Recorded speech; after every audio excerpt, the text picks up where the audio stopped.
यदि मैं आपको ये कह रहा हूं कि यदि आपके अंदर नैतिकता नहीं आई तो दुनिया का कोई भी भगवान आपको मदद नहीं कर सकेगा, तो ये भगवान का विरोध नहीं है, बल्कि भगवान के आड़ में जो आप पाखंड करना चाहते हैं उस पाखंड का विरोध है। यदि आपने अपने जीवन में अच्छे चरित्र को धारण नहीं किया, अच्छे विचार, अच्छे संस्कार, अच्छे व्यवहार को धारण नहीं किया, तो कोई भी पूजा, कोई भी पाठ आपके जीवन को सुखी नहीं कर सकता। यदि यह बात कहा जाता है तो लोग बीच में हवा उड़ाते हैं कि ये लोग तो पूजा पाठ सब के विरोधी है। कैसे लगता है कि पूजा का विरोध किया जा रहा है? कौन दृष्टिकोण से लगता है आपको कि पाठ का विरोध करें, कि सत्संग का, कि भगवान का, कि भगवती का विरोध किया जा रहा है? बल्कि आपको यह समझाया जा रहा है कि भगवान और भगवती के आड़ में यदि आप कोई कुकर्म करते हैं तो उस कुकर्म के परिणाम से दुनिया का कोई भी भगवान आपको बचा नहीं पाएगा। और यदि इस चीज की सच्चाई को थोड़ा समझना चाहते हैं तो याद कीजिए तो थोड़ा रावण को। रावण पुजारी था कि नहीं था? पूजा करता था, वो पाठ करता था, आरती वगैरह करता था कि नहीं करता था? उसके आरती, उसके श्लोक तो इतने महत्वपूर्ण है कि आज भी दशहरे के दिन उनके पुतला को सब खुशी खुशी जलाने के, उछल उछल के जलाने के बावजूद भी आज भी किसी भी शिव मंदिर में शिव की पूजा करने जाते हैं आप, तो भारत के समस्त पंडितों को रावण के ही रचे गए मंत्र को जपवाया जाता है। सोचिए कि उसके मंत्र में कितनी शक्ति होगी, कितना महत्वपूर्ण होगा। तो उनके मंत्र दोहरवाए जाते हैं। तो रावण बुद्धिहीन भी नहीं था, ऐसा नहीं था कि वो पूजा नहीं करता था, ऐसा नहीं था कि वो चंदन टीका नहीं लगाता था, ऐसा नहीं था कि वो और कोई कर्मकांड नहीं करता था, और ऐसा भी नहीं था कि उससे बड़ा पुजारी हम हो जाएंगे, आप हो जाएंगे। सारे शंकर जी के ऊपर आप चढ़ाने जाएंगे, बहुत से बहुत क्या चढ़ाएंगे? फूल चढ़ाएंगे, जल चढ़ाएंगे, बेलपत्र चढ़ाएंगे, यही नहीं चढ़ाएंगे। रावण क्या चढ़ाता था? शिव जी को मनाने के लिए रावण क्या करते थे? कहा तो यह जाता है कि अपना गर्दन तक काट करके वो चढ़ा देते। केवल रावण की ही बात मत कीजिए, बल्कि आप यदि टीवी सीरियल देखते हैं, शास्त्र पढ़ते हैं, पुराण पढ़ते हैं, तो शास्त्रों और पुराणों के दरमियान देखिए कि जितने भी राक्षसों का नाम लिया जाता है, वह राक्षस शक्तिशाली होने के लिए सबसे पहले क्या करता था? सबसे पहला काम, कोई भी राक्षस शक्ति अर्जित करने के लिए, शक्तिशाली होने के लिए सबसे पहला काम क्या करता था? वो भगवान की पूजा करता था। गया किसी जंगल में, जंगल के किसी गुफा में एकदम तपस्या करने के लिए बैठ गया। भगवान का नाम ले रहा है कि नहीं ले रहा? खूब नाम ले रहा है, खूब जप कर रहा है। जप करते करते आंधी आए, तूफान आए। टीवी समय देखे ना सीरियल सब, आंधी आता है, तूफान आता है, वर्षा होती है, बिजली तड़कती है, धरती डोलने लगती, पता नहीं क्या क्या होने लगता है। भगवान का सिंहासन तक हिलने लगता है उसके तप से। तब क्या होता है? सीधे भगवान उसके सामने आता है। अब हम दूरबीन लगा के देखने नहीं गए थे, कथा में ऐसा ही लिखा हुआ, वही बात हम आपको बता रहे। धरती कांपने लगती है, समुद्र खलबलाने लगता है, आकाश एकदम गरजने लगता है, पूरा धरती का अस्तित्व डगमगाने लगता है। यहां तक कि भगवान जिस सिंहासन पर बैठे रहते हैं, उस तपस्या की गूंज से उसका भी सिंहासन थरथराने लगता है। तब क्या होता है? वो भगवान उस राक्षस के सामने आते हैं, और उस सामने में आकर के फिर वो कहते हैं, मैं तुम्हारे तपस्या से बहुत प्रसन्न हूं, मांगो वत्स, कौन सा वरदान मांगते हो? कहता है कि नहीं कहता है? तो वरदान मांगने में और वरदान तो दाएं बाएं आगे पीछे जो लेना होगा लेंगे, लेकिन सबसे पहला वरदान वो क्या मांगते हैं? न दिन में मरूं, न रात में मरूं, न आदमी से मरूं, न पशु से मरूं, न अस्त्र से मरूं, न शस्त्र से मरूं, न आकाश में मरूं, न पताल में मरूं। यही सब घुमा फिरा करके मूल बात यह है कि किसी भी तरह से हमको मरना ही न पड़े, ऐसा वरदान पहले दीजिए, कोई हमको मार न सके। ये वरदान मांगने के बाद, ये तो बिना पूजा का नहीं मिलता है, बिना तपस्या का तो मिला नहीं। लेकिन इतनी पूजा इतना पाठ कि भगवान के सिंहासन तक को हिला दे, पूरे पृथ्वी में उथल पुथल मचा दे, पूरे ब्रह्मांड में उथल पुथल मचा दे, तो वो पूजा कोई कमजोर पूजा तो नहीं होगा ना, वो तपस्या कोई कमजोर तपस्या तो नहीं होगी। लेकिन उस पूजा उस तपस्या को करने के बाद भी उसी भगवान जिसकी पूजा करके वो अभी अभी आया, इतना तपस्या इतनी शक्ति हासिल की है, उस भगवान को उसको भी मारने के पीछे दौड़ना पड़ जाता था, भगवान उसको मार करके खत्म कर देते थे, तो ऐसी नौबत क्यों आती थी? मान लो भस्मासुर का नाम तो जान रहे हैं आप, आए? भस्मासुर जो शिव जी को प्रभावित किए होंगे, तो बिना कोई पूजा बिना कोई तपस्या किए हुए भस्मासुर ने जब शंकर जी को प्रभावित किया होगा, प्रसन्न किया होगा, तो पूजा करके ही नहीं किया होगा, पाठ करके ही नहीं किया होगा, तपस्या करके ही नहीं किया होगा।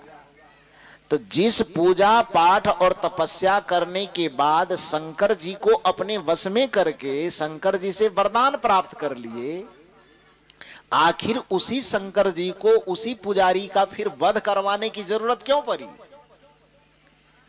क्यों पड़ गई? वह इसलिए पड़ गई क्योंकि उसने पूजा तो किया लेकिन जीवन में चरित्र को नहीं अपनाया। रावण ने शिव जी का पूजा खूब किया, पाठ खूब किया, लेकिन अपने चरित्र को नहीं बदला, अपने स्वभाव को नहीं बदला, अपने संस्कार को नहीं बदला, अपने नैतिकता को नहीं बदला। उन्होंने मर्यादा का उल्लंघन किया। तो जब रावण मर्यादा का उल्लंघन किया, नैतिकता का उल्लंघन किया, एक मानवीयता का उल्लंघन किया, आदर्श का उल्लंघन किया, तो उस रावण की पूजा रावण को बचा पाया? बल्कि जिस भगवान की वह पूजा कर रहा है, वह भगवान भी उसके खानदान के विनाश में सहयोगी हो गए। हुआ कि नहीं हुआ? जो भस्मासुर भगवान की पूजा करके जिस भगवान से शक्ति हासिल किया, और शक्ति तो खूब हासिल कर लिया, लेकिन सत्संग नहीं किया, गुरु की भक्ति नहीं किया, ज्ञान को नहीं अपनाया, चरित्र को नहीं अपनाया, शुभ कर्म को नहीं अपनाया, अच्छे व्यवहार को नहीं अपनाया, नैतिकता और आदर्श को नहीं अपनाया, तो जिस शंकर जी की पूजा उन्होंने जीवन भर किया, वही शंकर जी उसको खदेड़ करके क्या किया? मार दिया ना। तो पूजा पाठ धर्म कर्म अपने जगह पर है, लेकिन नैतिकता अपने जगह पर है, मर्यादा अपने जगह पर है, शील का पालन अपने जगह पर है, संयम और सदाचार का पालन अपने जगह पर है। सत्संग आपको यही सिखाता है कि चाहे भक्ति के नाम पे, पूजा के नाम पे, पाठ के नाम पे आप किस भगवान को मानते हैं वो आपकी मर्जी, कौन सी पूजा करते हैं वो आपकी मर्जी, कौन पाठ करते हैं वो आपकी मर्जी, लेकिन वो पूजा पाठ कर्मकांड अपने जगह पर है। सत्संग आपको यह सिखाता है कि आप मानव हैं तो आपका मानवीय चरित्र भी कुछ है, और वह मानवीय चरित्र है संयम सदाचार का पालन करो, सत्संग करो, पाप से मुक्त रहो, दूसरे की निंदा मत करो, दूसरे की बुराई मत करो, दूसरे के जीवन में रोड़ा बनने का प्रयास मत करो, दूसरे के मार्ग में गड्ढा खोदने का प्रयास मत करो, दूसरे की सफलता में बाधा मत बनो, दूसरे के सुख को छीनने का प्रयास मत करो, बल्कि तुम भी सुख से जियो और दूसरे को भी सुख से जीने दो। यही सत्संग सिखाता है। खुद भी प्रेम और शांति के साथ जियो और दूसरे को भी प्रेम और शांति के साथ जीने दो। खुद भी सदाचार का पालन करो और दूसरे की भी सदाचार पालन में सहयोगी बनो। खुद भी नैतिकता का पालन करो और दूसरे व्यक्ति को नैतिकता के पथ पर चला सको, ऐसा कुछ काम करो। तो ये सत्संग आपको यही सिखाता है कि अपने जीवन में नैतिकता को अपनाओ। सत्संग यह सिखाता है कि अपने जीवन में अच्छे चरित्र को अपनाओ। सत्संग यह सिखाता है कि यदि आपकी भूमिका एक बेटे के रूप में है तो एक अच्छा बेटा कैसा होना चाहिए। सत्संग आपको यह सिखाता है कि यदि आप पत्नी की भूमिका में जी रही हैं तो एक अच्छी पत्नी को कैसे जीना चाहिए। सत्संग यह सिखाता है कि यदि आप एक पति हैं तो एक अच्छे पति को किस रूप में जीना चाहिए। सत्संग यह सिखाता है कि यदि आप घर के मुखिया हैं, परिवार के अगुवा हैं, तो एक परिवार के अगुवा को किस प्रकार से जीना चाहिए, पूरे परिवार को सिमट करके किस तरह से लेके चलना चाहिए। सत्संग आपको यह सिखाता है। यदि आप परिवार में 10 सदस्य हैं तो 10 सदस्य के वैचारिक सामंजस्य किस प्रकार से होना चाहिए ताकि परिवार में सुख और शांति का वास हो सके। सत्संग आपके जीवन के हरेक नैतिक मूल्यों को आपको जीवन में धारण करने की सलाह देता है। सत्संग यह कहता है कि आपका पूजा पाठ कर्म धर्म का मान्यता क्या है वो आप अपने जगह पर रखिए, लेकिन इतना जरूर रखिए कि आप नैतिक बने, सदाचारी बने, दूसरे के दुख को दूर करने का प्रयास करें, दूसरे के दर्द को समझने का प्रयास करें, और जीवन में अपने जीवन में कभी किसी प्रकार के कलंक का दाग न लगने दें। इतना बचा के रखिए, बस सत्संग हो गया। कबीर साहब ने यही तो समझाया है। चदरिया झीनी रे झीनी, राम नाम रस बीनी, चदरिया झीनी रे झीनी। क्यों बंद कर दिए जनरेटर?